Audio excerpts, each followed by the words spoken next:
Hello नमस्कार दोस्तों, स्वागत है आपका मेरे यूट्यूब चैनल पे। तो आज हम ज्ञान बिंदु जीएस एकेडमी का बिहार दरोगा होमवर्क सीरीज लेकर के आए हैं, सेट नंबर 21। तो चलिए बिना कुछ देर के हम क्वेश्चन को शुरू करते हैं। एक नंबर क्वेश्चन से देखिए क्या कर रहा है। एक नंबर क्वेश्चन कर रहा है कि आयुष्मान भारत योजना के तहत कुल कितने रुपये का बीमा कवर का निर्धारण किया गया है। तो ये 5 लाख रुपये का बीमा निर्धारण किया गया है। कितने का? 5 लाख का। आगे क्वेश्चन है कि हाल ही में एकीकृत पेंशन योजना 2024 को मंजूरी प्रदान की गई। यह योजना कब प्रभावी होगी? यह योजना कब प्रभावी होगी? तो ये 1 अप्रैल 2025 को प्रभावी में होगी। आगे क्वेश्चन है कि प्रधानमंत्री सूर्योदय योजना का संबंध किससे है और इसे कब शुरू किया गया है?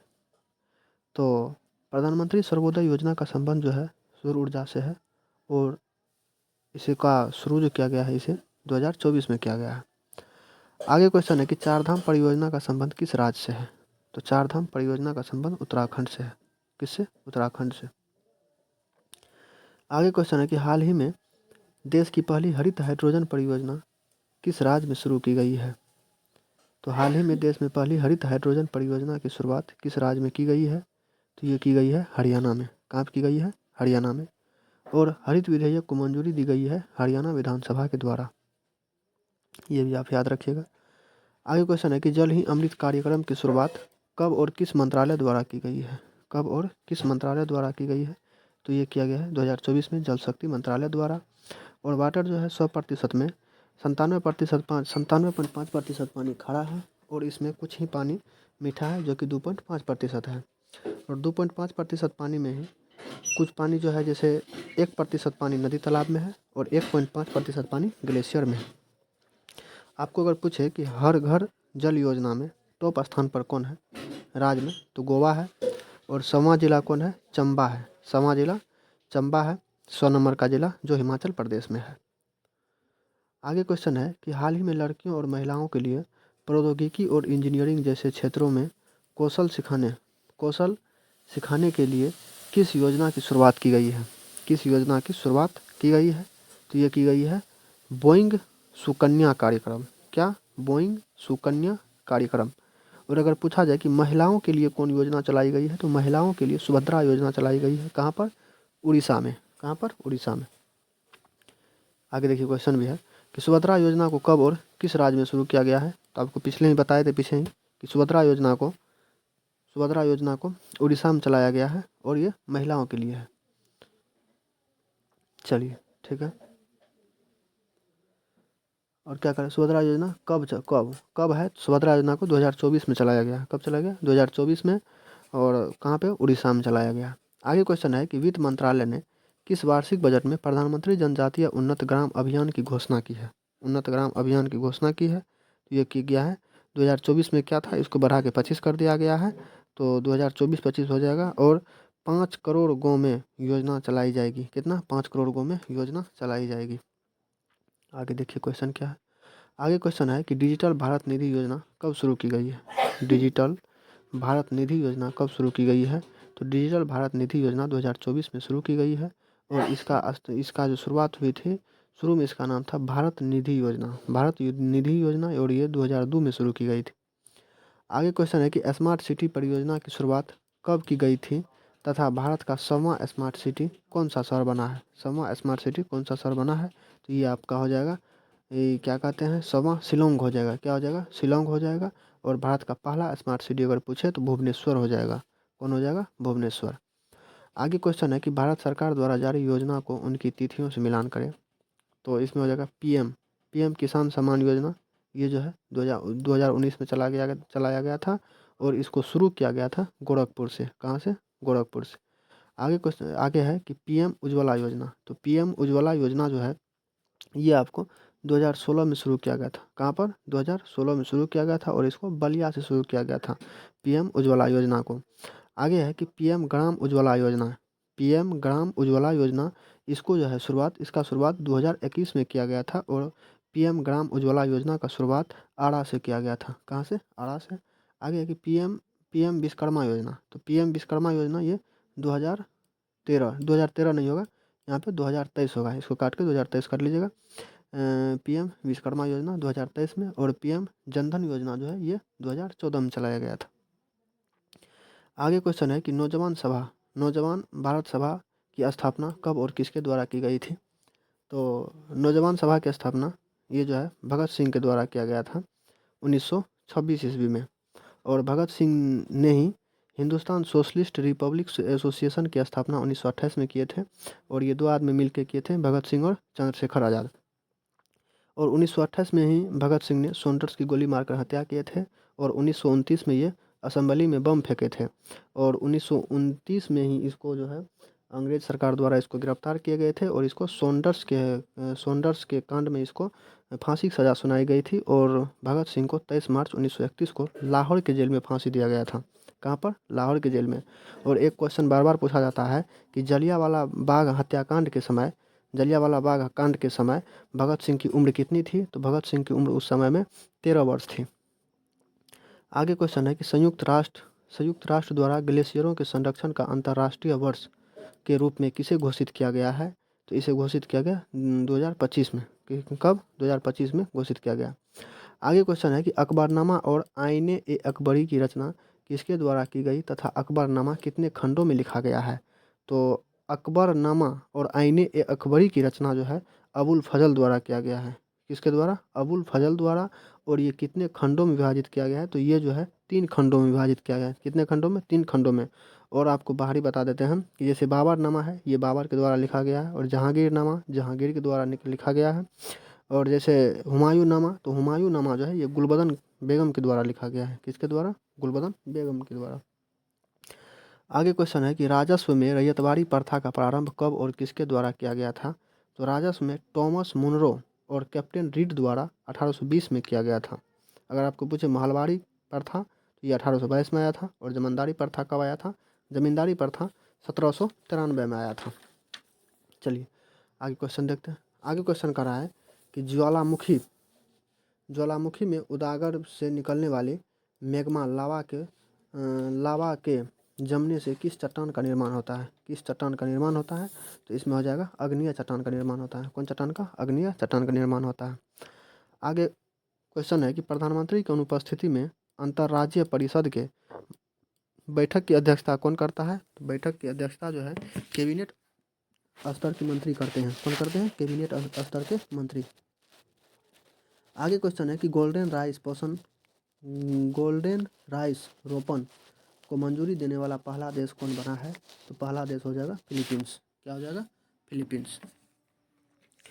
चलिए आगे देखिए क्वेश्चन कर रहा है कि सिंधु सभ्यता का पश्चिम व्यापार किस बंदरगाह से होता है? सिंधु सभ्यता का पश्चिमी व्यापार किस बंदरगाह से होता है? तो ये आपको हो जाएगा लोथल। कौन सा हो जाएगा? लोथल।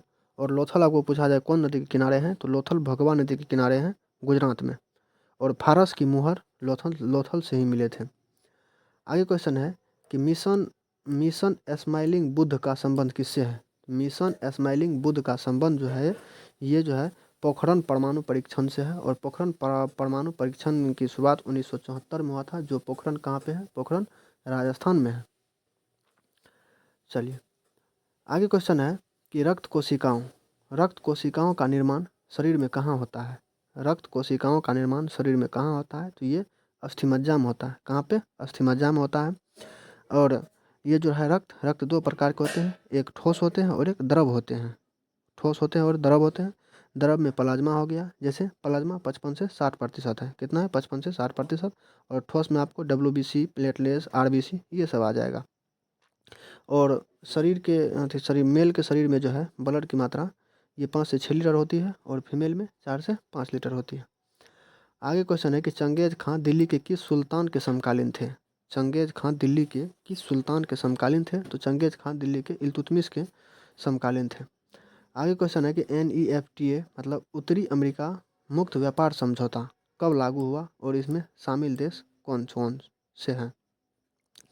तो इसमें हो जाएगा ये 1994 में स्थापित हुआ था। और ये जो है USA प्लस मेक्सिको और कनाडा इसमें शामिल है।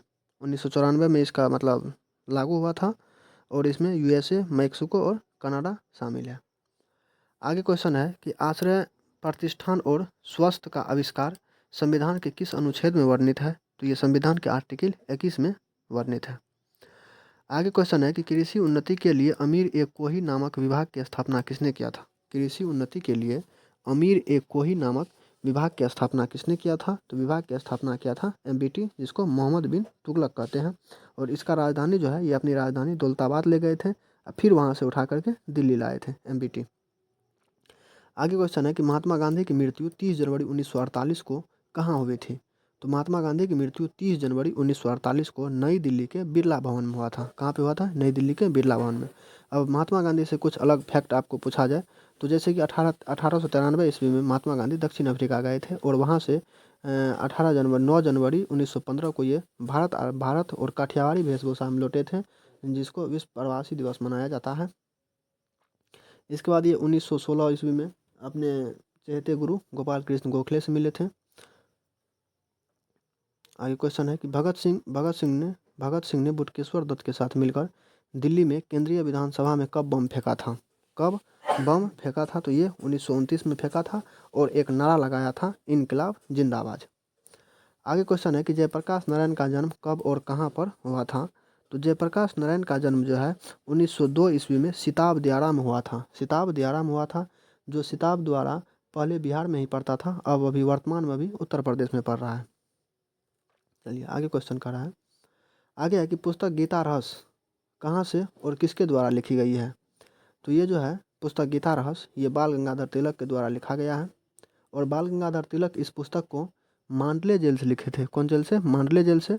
और एक बात याद रखिएगा कि बाल गंगाधर तिलक को भारतीय अशांति का जनक भी कहा गया था और भारतीय अशांति का जनक इसको वैलेंटाइन सिरोल ने कहा थे। कौन? वैलेंटाइन सिरोल ने किए थे। चलिए, और वही क्या कहते हैं, बाल गंगाधर तिलक 2 पत्रिका भी लिखे थे, पत्रिका का भी संपादन किए थे, जो मराठा और केसरी।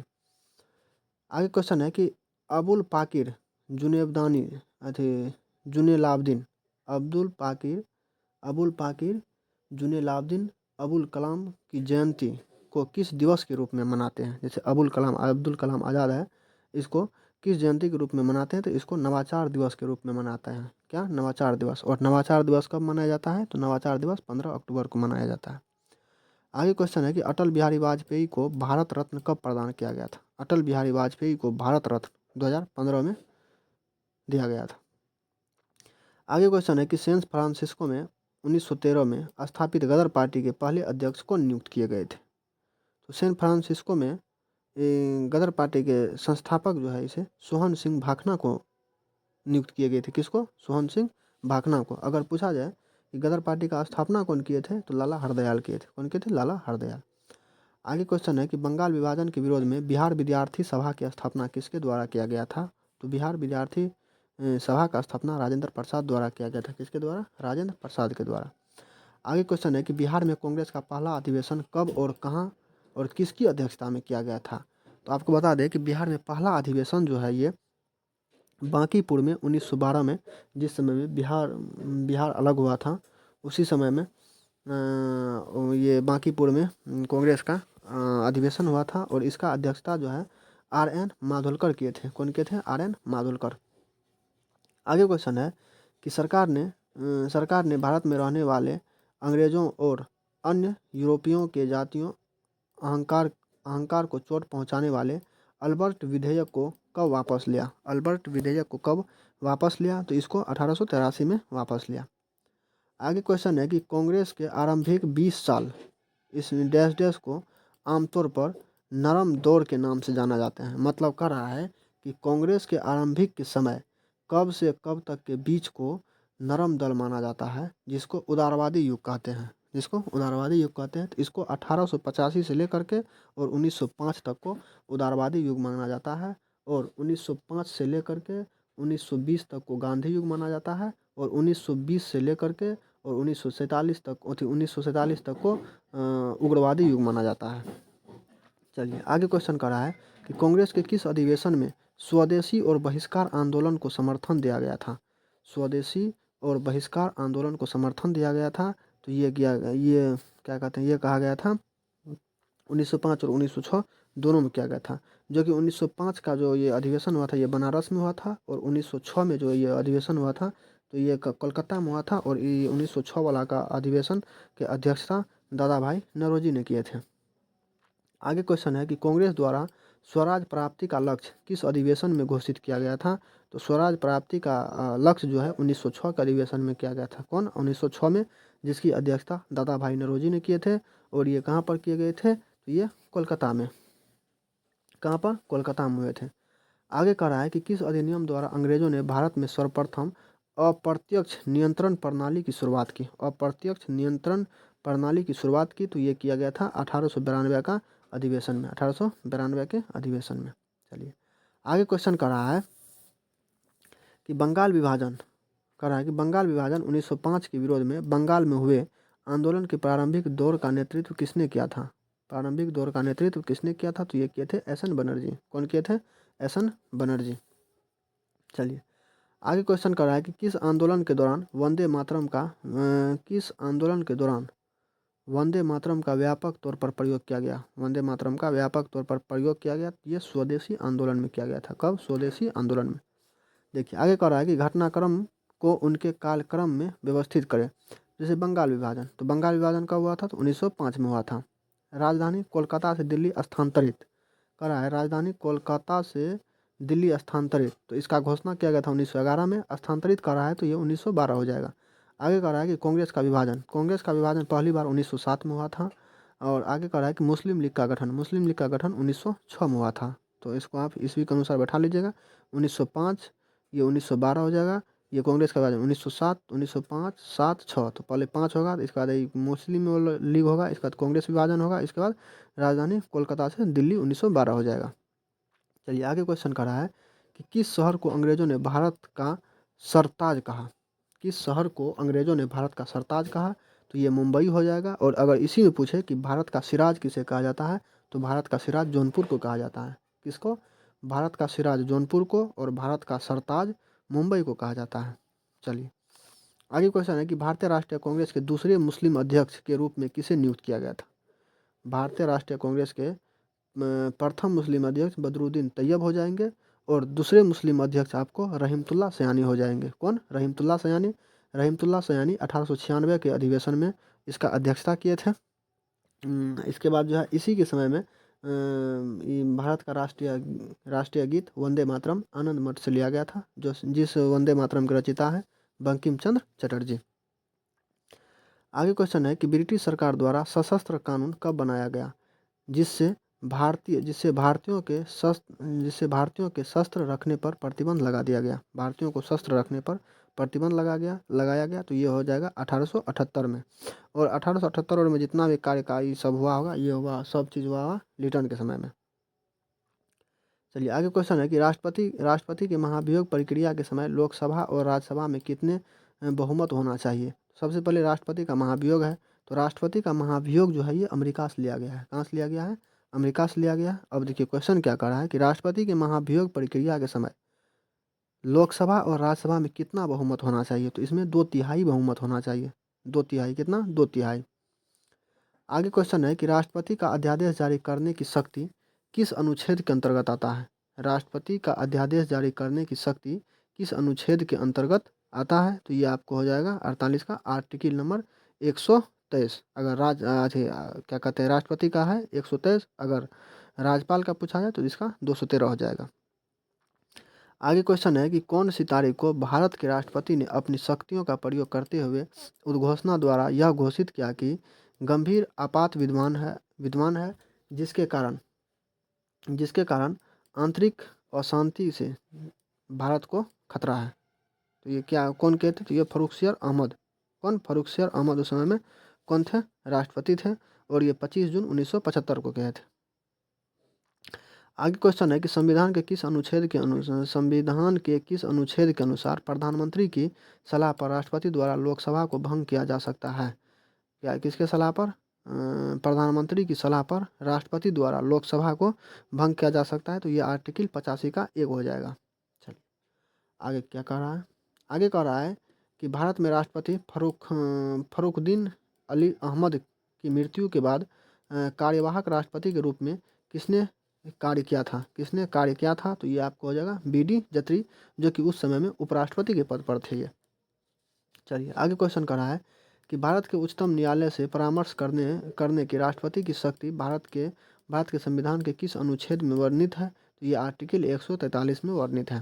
चलिए आगे क्वेश्चन है कि मंडल आयोग द्वारा राष्ट्रपति की रिपोर्ट को कब प्रस्तुत की गई थी? मंडल आयोग द्वारा राष्ट्रपति की रिपोर्ट को कब पारित की गई थी? तो ये किया गया था 1980 में। कब किया गया था? 1980 में। चलिए आगे क्वेश्चन कर रहा है कि राष्ट्रपति के चुनाव संबंधी या उसके संबंध में उत्पन्न होने वाले संदेशों और विवादों की जांच और निर्णय किसके द्वारा किया जाता है? तो ये किया जाता है आपको सुप्रीम कोर्ट के द्वारा। किसके द्वारा? सुप्रीम कोर्ट के द्वारा। आर्टिकल 71 में ये वर्णित है सुप्रीम कोर्ट के बारे में। आगे कह रहा है कि भारत के संविधान के 100वें संशोधन को किस राष्ट्रपति द्वारा स्वीकृति प्रदान की गई है? तो ये की गई है राजीव गांधी द्वारा। किसके द्वारा? राजीव गांधी द्वारा। चलिए आगे क्वेश्चन है कि सन 1986 में भारतीय डाकघर संशोधन विधेयक के संबंध में पॉकेट वीटो का प्रयोग किसने किया था? पॉकेट वीटो का प्रयोग किसने किया गया था? तो ये किए थे कौन? ये राजीव गांधी। ये जो है 55 नंबर ये कह रहा है कि भारतीय संविधान के 100वें संशोधन को किस राष्ट्रपति द्वारा स्वीकृत किया गया है? और भारत के संविधान के 100वें संशोधन को 100वें संशोधन जो है ये प्रणब मुखर्जी के द्वारा। किसके द्वारा? प्रणब मुखर्जी के द्वारा 2015 में किया गया था। आगे ये होगा कि 1986 में भारतीय डाकघर संशोधन विधेयक के संबंध में पॉकेट वीटो का प्रयोग किसके द्वारा किया गया था? तो ये किया गया था राजीव गांधी के समय में। चलिए आगे क्वेश्चन है कि यदि राष्ट्रपति द्वारा किसी विधेयक को पुनर्विचार के लिए लौटाया जाता है तो वह किस वीटो शक्ति का प्रयोग करता है? वह किस वीटो शक्ति का प्रयोग करता है? तो वह करता है निलंबनकारी वीटो का। किसका? निलंबनकारी वीटो का।